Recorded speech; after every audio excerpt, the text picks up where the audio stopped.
Hey everyone, welcome back to the channel. Thank you for tuning in. It's great to be here as always. Thank you for tuning in. And I just want to do a real quick update on the Hearing Protection Act and the Big Beautiful Bill.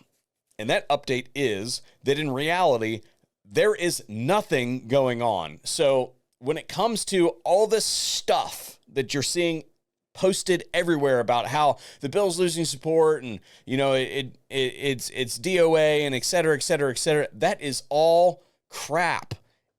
Senate is on recess right now, and these people have nothing better to do than to go on TV to the mainstream press, because that's where they think that the power base lies still for some reason, and run their cock holster. So what I need you to understand is that what you should be doing right now is probably turning all that crap off, recharging your batteries a little bit, but also still be applying pressure to them online. Why do you think they were so mad when Elon took over X? Why do you think they're pouring so much money into Threads? I mean, it's objectively inferior. Today's video is brought to you by XS Sites. I'm out here today preaching the good word of the XS Big Dot site. If you don't like the XS Big Dot site, then you're wrong. No, I'm just kidding.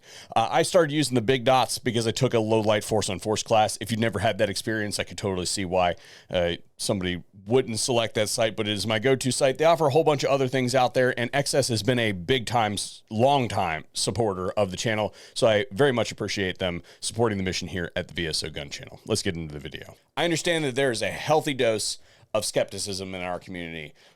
We're just simply black-pilled. We expect that Republicans are going to betray us yet again. Even though we have this historic opportunity that literally cannot be stopped, we just expect that Republicans are going to fuck it up.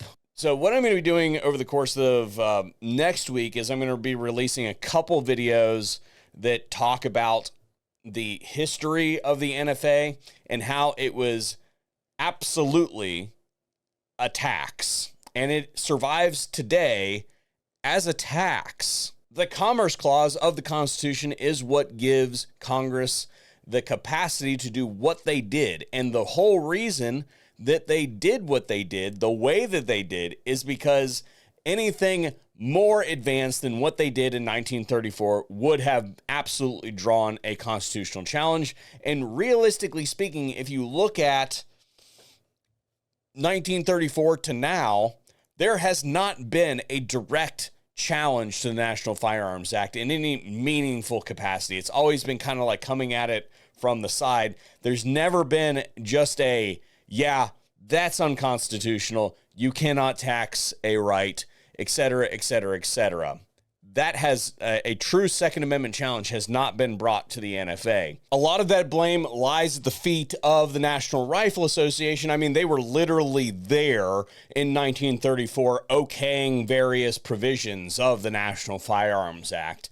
And they were basically the de facto organization in charge of kind of the counter argument for anything that Congress was doing for like 5 decades.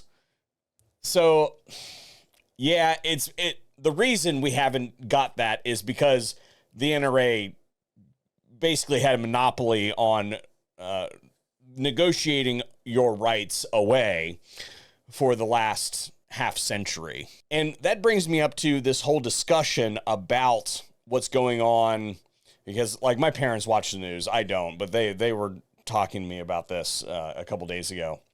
And basically, what is actually being discussed, like this senator isn't going to support the bill, or that senator isn't, on board. It's because the bill doesn't go far enough on the stuff that we aren't actually talking about. They're talking about, hey, it doesn't cut enough spending from the budget.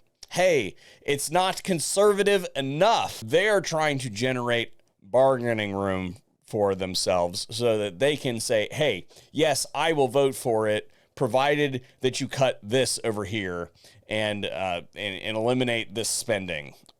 That sort of thing is what we're talking about. We're talking about a couple tweaks here and there that those folks that are going to be holdouts and are going to derail the process, ain't going to happen, are trying to get certain special interests that they have been lobbied for. Again, follow the money. What the left is hoping for here is not to derail the bill. They're not going to be able to do it because, look, I have several friends that are fairly left-leaning, and the whole, like, no tax on tips thing, the reducing people's financial burdens when it comes to various taxes and stuff like that, they are like, yesterday. Why haven't they passed that sort of stuff? So when you have bipartisan support for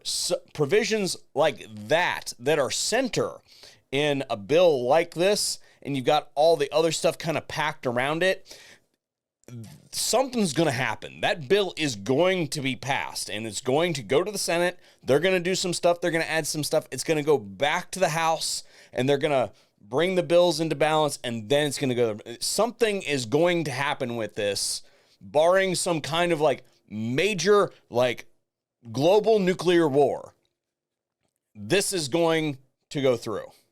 So when it comes to the stuff that we are talking about, the Hearing Protection Act and getting the Short Act into that bill, it's absolutely attainable. And the argument that is going to be made, or the argument that the left is going to try to make to get those provisions out of there, is that it is a matter of policy and it violates the Byrd rule, which is the rule that basically says that, hey, we can do this reconciliation process as long as it's a budgetary matter. As in exalted Cyclops Robert Byrd,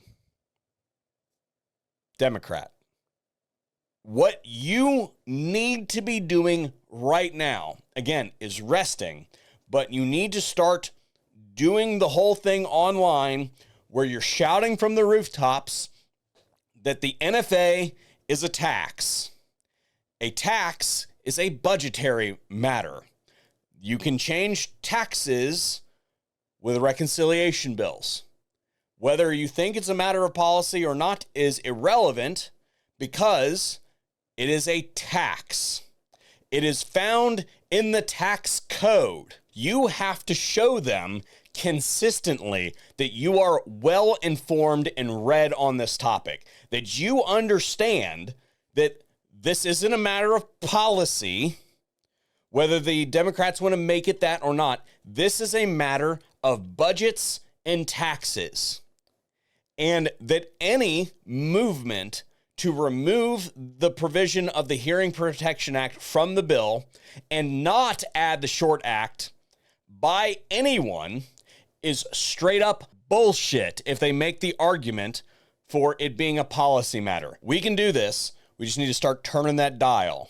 You've heard the analogy of the frog getting cooked in the water. You gradually bring that heat up and make it very clear that we are watching and that we know our shit.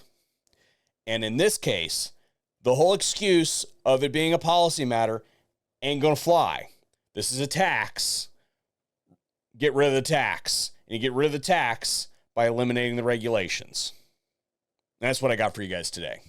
Republicans, muster the political will, or you will be finding a new job.